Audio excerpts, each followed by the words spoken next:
Plantons un peu le décor pour commencer. On est en 1967. Ouais, une année plutôt intense en fait. Ah ben c'est le moins qu'on puisse dire.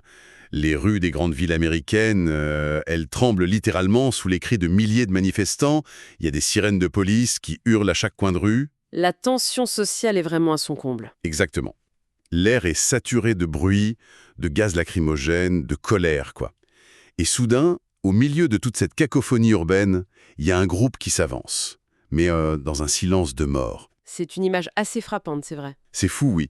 Des individus qui marchent au pas, le visage hyper concentré, et ils tiennent de très grandes pancartes rectangulaires, brandies bien haut au bout de leur bâton. En fait, tout indique qu'il s'agit d'une manifestation super fervente. Mais il y a un détail qui cloche. Voilà, un détail qui fige instantanément le regard des passants. Sur ces immenses panneaux, il n'y a absolument rien d'écrit. Pas un slogan, pas une seule lettre, pas même un dessin.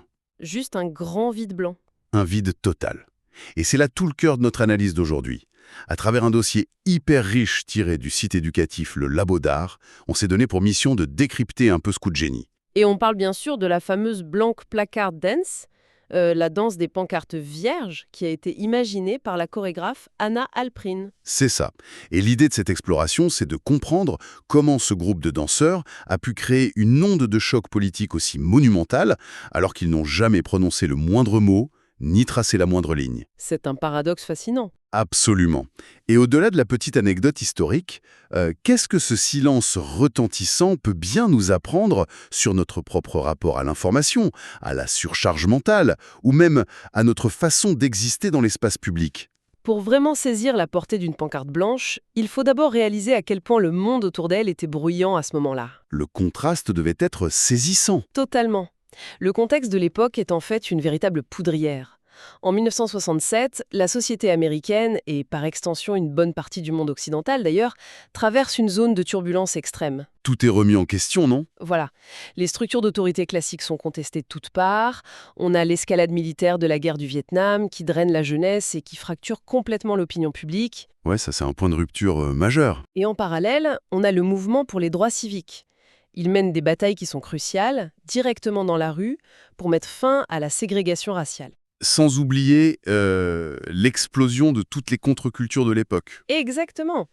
Des mouvements qui rejettent en bloc le mode de vie traditionnel. Et la conséquence directe de toute cette ébullition, c'est que l'espace public devient un champ de bataille idéologique permanent. Un champ de bataille où le volume est toujours poussé au maximum, en fait. C'est le mot juste. Les rues résonnent constamment de slogans scandés dans des mégaphones. Il y a des chants de ralliement, des discours inflammés qui sont improvisés, genre directement sur des capots de voitures. J'imagine très bien la scène. La fumée, le bruit... C'est une communication politique qui est extrêmement directe, Mmh. très explicite et surtout très bruyante. Les foules portent des milliers de panneaux, tu sais, avec des lettres peintes en majuscules épaisses. Ouais, pour être vu de 13 mois. C'est ça. On est dans un climat de friction ininterrompue entre les forces de l'ordre, le gouvernement et les citoyens.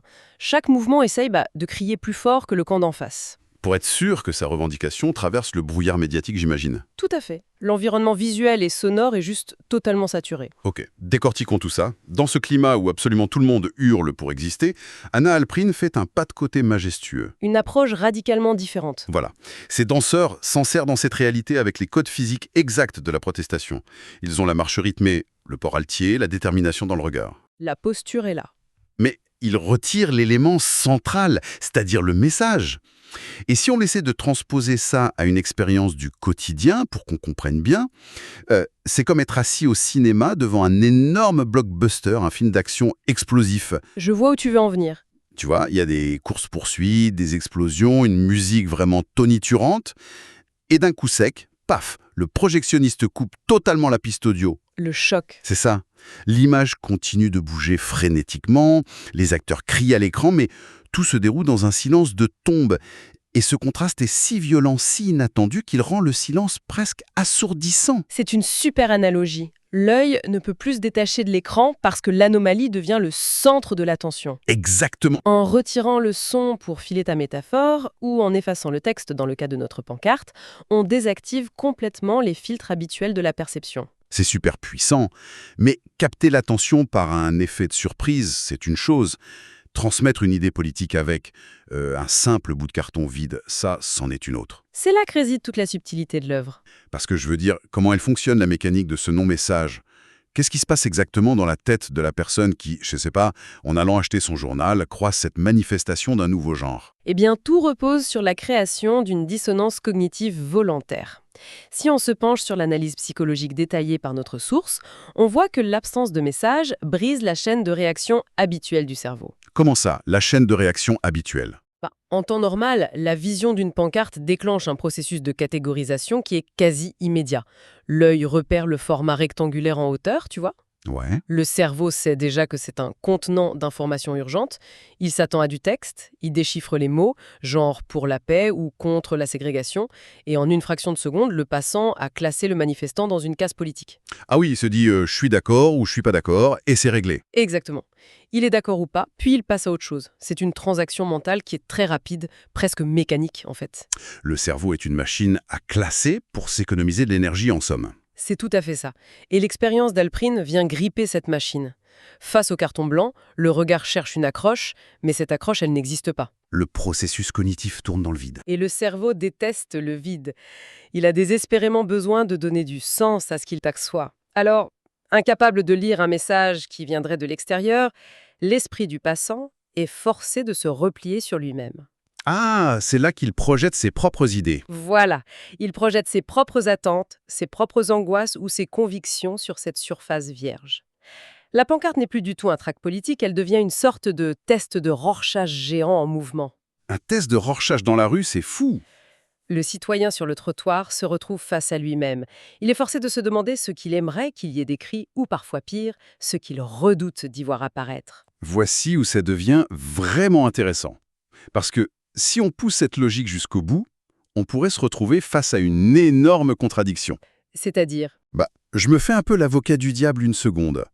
Si je descends dans la rue avec un panneau vierge et que je laisse n'importe qui y projeter n'importe quoi, oui, est-ce que c'est pas la définition même de l'échec pour une manifestation? tu penses à une perte de sens ? Ben oui, si la personne de gauche y voit une dénonciation du capitalisme, que la personne de droite y voit une défense des valeurs conservatrices et qu'un étudiant y voit juste une blague nihiliste, ma manifestation, ça devient juste un contenant vide. Je vois très bien l'argument. C'est presque un manque de courage politique, non? C'est comme refuser de prendre le risque d'écrire noir sur blanc ce qu'on défend vraiment. C'est vrai qu'on pourrait facilement tomber dans ce piège analytique.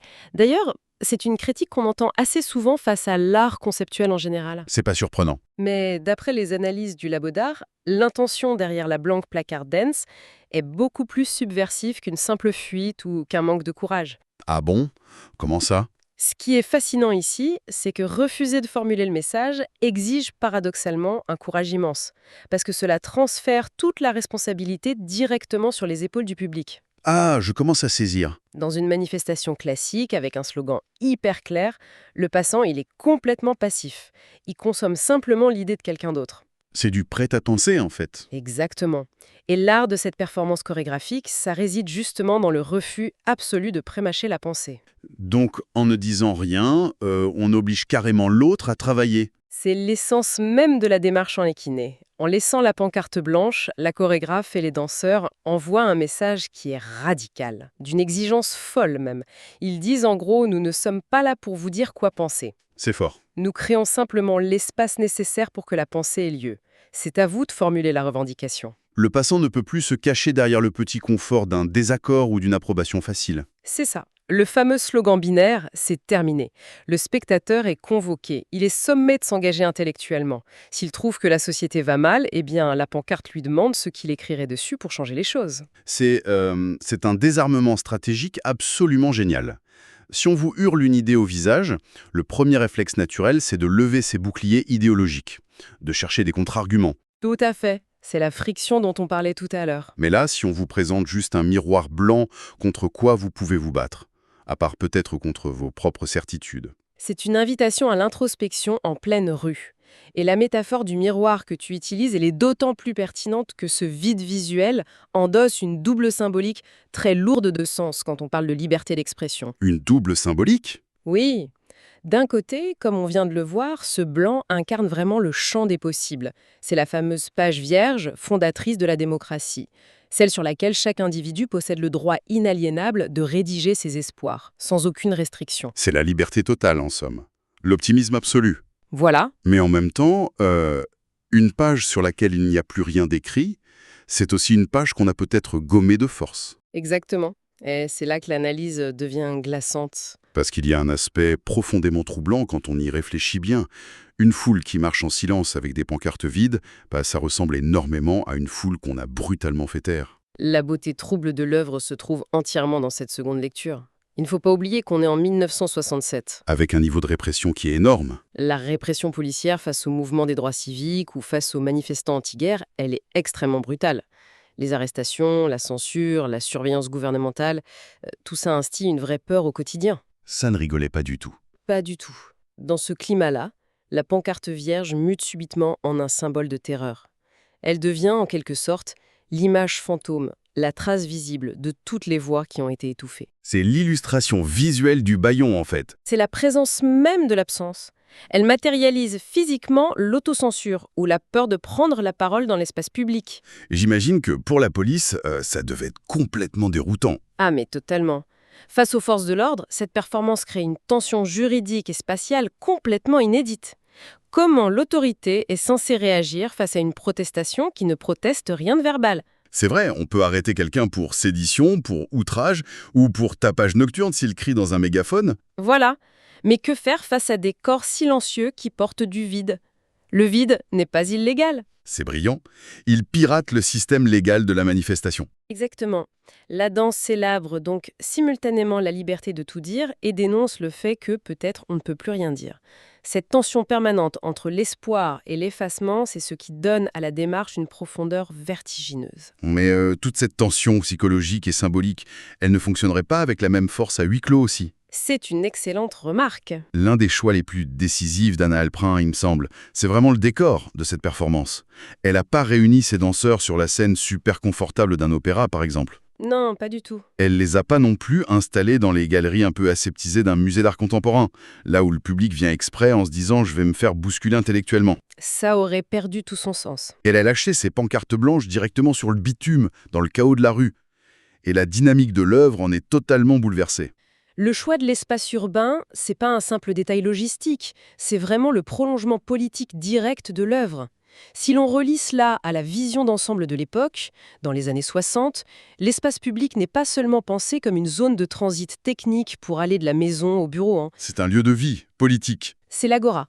C'est l'arène principale où les rapports de force de la société se rendent visibles, où ils se confrontent, où ils se négocient. En sortant la danse des murs du théâtre, elle transforme l'urbanisme en un théâtre de contestation mobile, en fait. Exactement. Elle ne demande pas aux citoyens de payer un billet pour venir voir de l'art bien sagement. Elle utilise l'art pour court-circuiter la vie quotidienne de la cité. C'est l'équivalent de créer un bug dans la matrice de la vie urbaine. Pensez au flux de la circulation ou même au flux des piétons dans une grande métropole. C'est très mécanique. Tout est régi par des règles non écrites. On marche vite, on évite le contact visuel, on reste bien dans son couloir, on a une destination précise en tête. On est en pilote automatique. Et tout à coup, cette chorégraphie s'insère en plein milieu de la chaussée. Elle vient créer un embouteillage poétique. Un très beau terme. Elle impose une anomalie, une lenteur, un silence au beau milieu du trajet de centaines de personnes qui vont juste faire leurs courses ou qui vont pointer à l'usine. Et le contraste avec le rythme capitaliste de la ville est frappant. Et ce qui me fascine le plus dans cette intrusion, c'est que l'outil principal de cette perturbation, ce n'est même pas le carton, c'est le corps humain lui-même. Cela soulève une question importante sur la nature profonde de la résistance politique, en fait. Si l'on s'intéresse au militantisme physique, on touche à la forme de protestation la plus archaïque et la plus résiliente qui soit.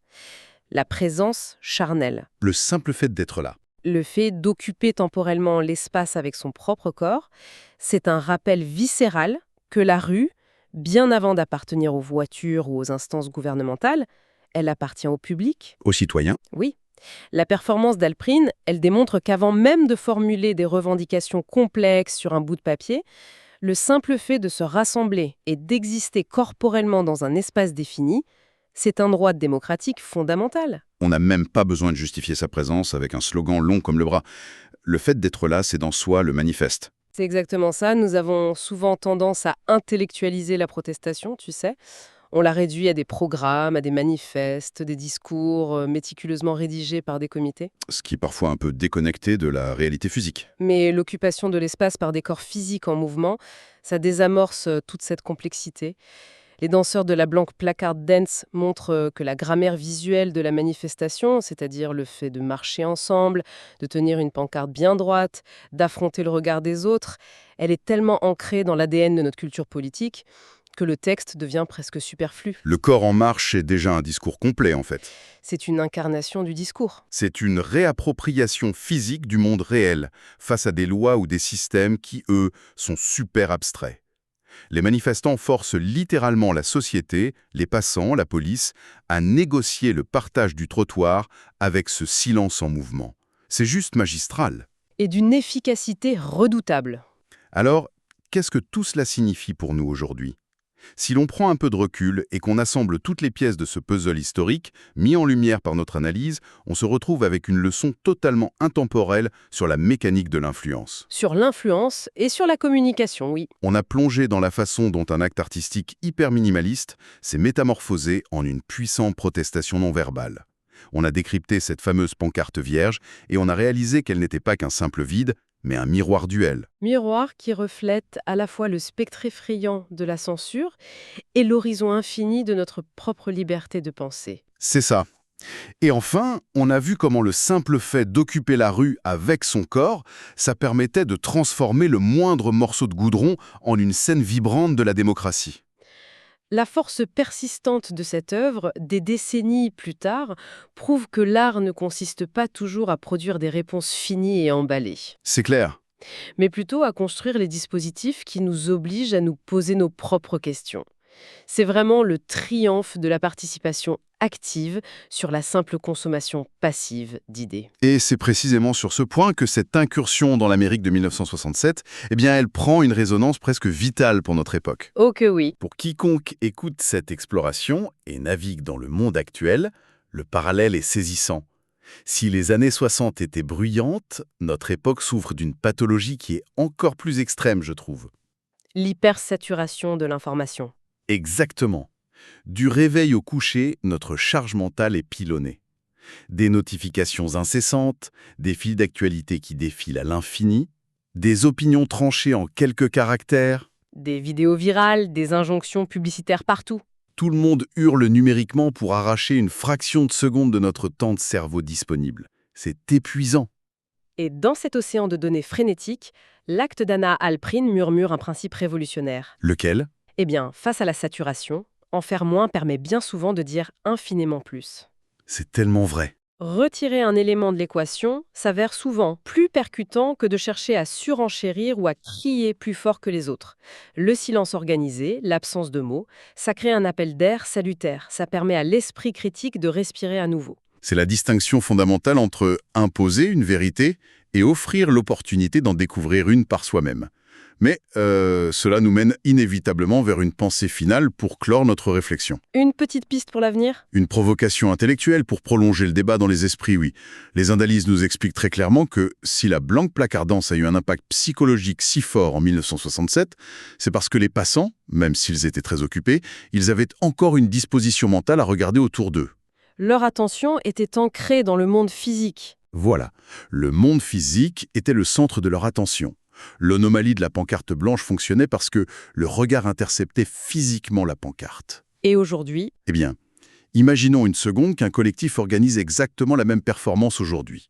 Cet après-midi-là, dans les rues embouteillées d'une grande capitale. le contexte a bien changé. Au milieu des trottinettes électriques, et surtout des foules avec les écouteurs vissés aux oreilles, les yeux inexorablement aimantés par les écrans de leur smartphone. La fameuse bulle numérique. Dans cette ère de l'attention hyper fragmentée, est-ce qu'une simple pancarte blanche aurait encore le super pouvoir d'imposer un temps d'arrêt ? Ce magnifique miroir politique qui forçait autrefois les esprits à s'interroger, est-ce qu'il parviendrait seulement à exister dans le champ visuel des piétons actuels ? C'est une vraie question ? Ou bien, est-ce que ce silence visuel serait complètement ignoré ?